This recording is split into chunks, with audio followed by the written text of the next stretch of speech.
Hey you guys, welcome back. I am so excited to get started with you in your Drawing 101 basics.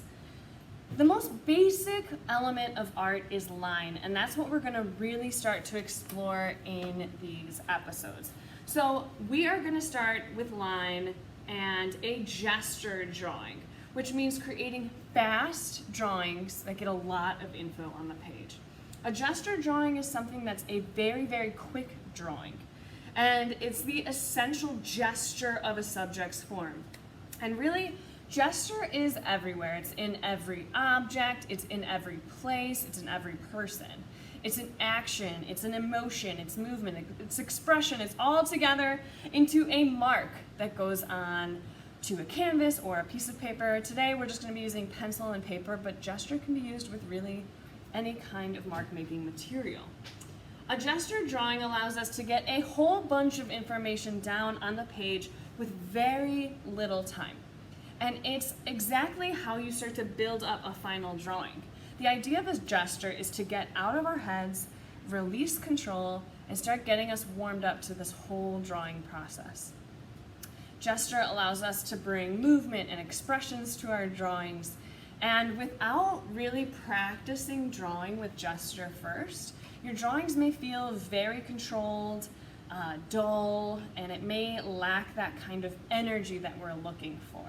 So anytime you get started with a drawing, a gesture is a really, really fantastic way to get warmed up.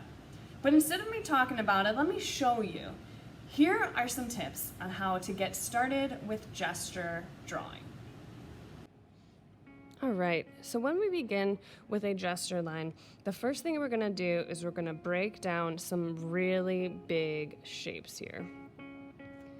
So I see that there's a big shape up here, a big shape over here, and over here.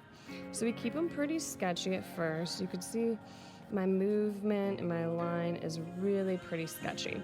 Because a lot of the times when we are drawing with gesture lines, we are working within kind of a time constraint. And that's going to get us to kind of build up our shape first. So this is my general sketchy shape. And now what I'm going to do is going to start breaking it down. And a couple ways I do that. First is I'm going to look at this outer shape here. This is what we call the negative space. And the negative space is really going to inform me about the positive. So if I look right here, I can see that there's a little bit of a crack here in between these two bigger forms. And I can look at my drawing and know that this means that this shape is going to come over a little bit more. See, these lines are very sketchy. This means that this form is going to come up a bit.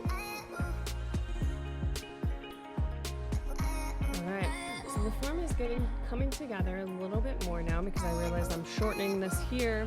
I moved this form up a little bit, so there was a fold going on over here. Now what I'm going to do is I'm just going to start sketching some of this inside, especially with plants. These inner lines that we see here are really going to help us.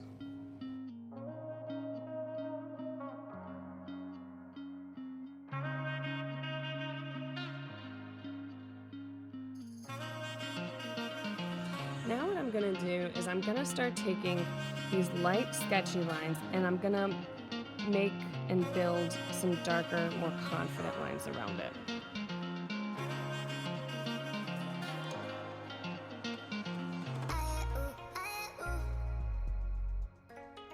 We don't worry about the mistakes. We don't worry about erasing when we're doing gesture line.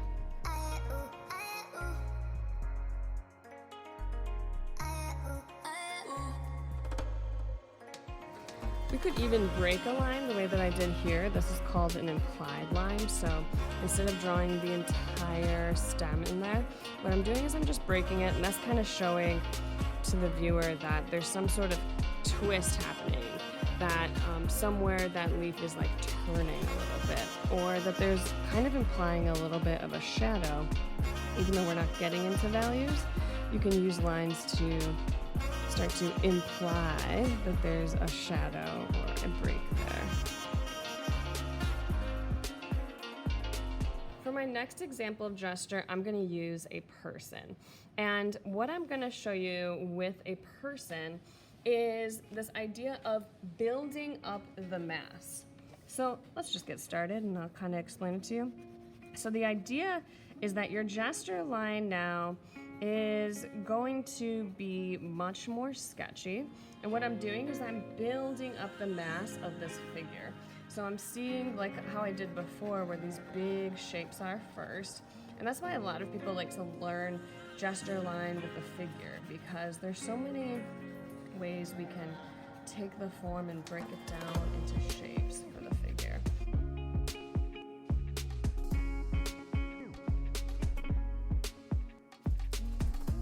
But I like to keep moving. I like to keep that energy, especially because, like I said, we're going to be doing some timed drawings throughout this, and I want you to time yourself while you're at home practicing as well. And then I'll mark it off on the side. Maybe I spent 2 minutes on the sketch, or maybe I spent 5 minutes.